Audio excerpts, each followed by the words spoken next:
What's this? What are you doing? What is this for?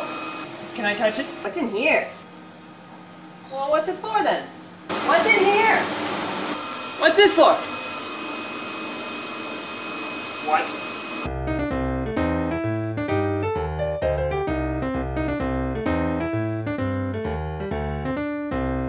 Today I'm going to introduce you to Laura, who is a bioinorganic chemist and works in rooms that are 4 degrees Celsius, freezing, and I can't handle this. Bioinorganic chemistry is the field of science that cares about how metals work inside the human body or any other living cell. Someone working in bioinorganic chemistry will deal with things like proteins, just the ones that depend on a metal to work. A lot of diseases are related with accumulation of metals, but what I do is not just looking at the disease end of the story, but just trying to get to the beginning of it and understanding why or how these metals start accumulating in the system when they are not supposed to. What we focus in is understanding how the metals get in, what's their function, by studying different proteins, different mechanisms, and then try to see if that information is useful for diagnosis, drug design, treatment.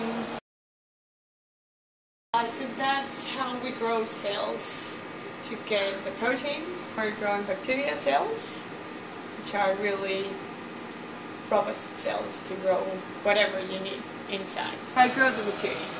Ask the bacteria to overexpress my protein, which is not a thing that they normally do.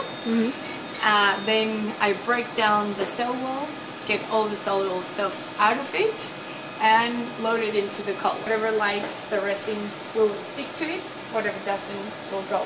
So I already am kind of purifying it from that beginning. If your protein, as in for every bioinorganic person, is relevant when it has metal bind to it, so you need to get them without metal and see why the metal is crucial, and you need to get them with the metal. Okay, so we're taking this beautiful thing inside the cold room, and we're taking another one out.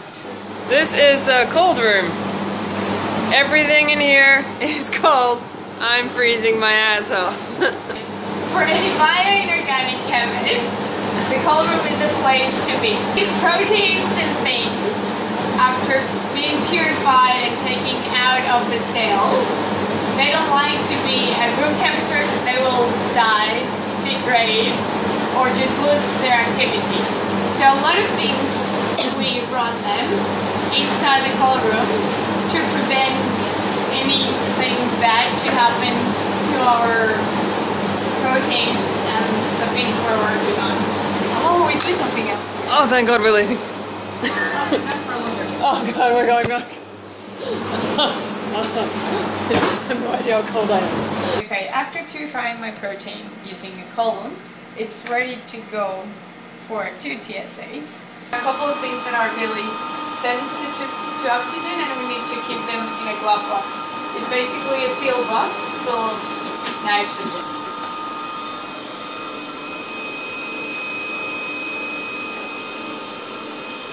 So this is the qubit that I will later take to the UVB's machine.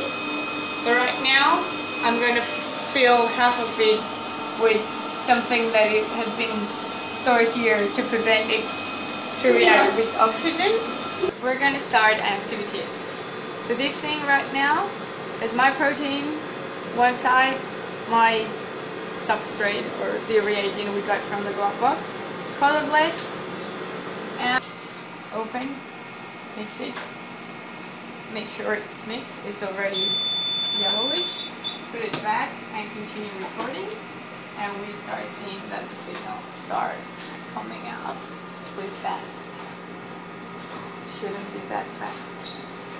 And then, see, this is the nice color, so I told you that my protein was powerful. It just turned orange in less than 2 minutes.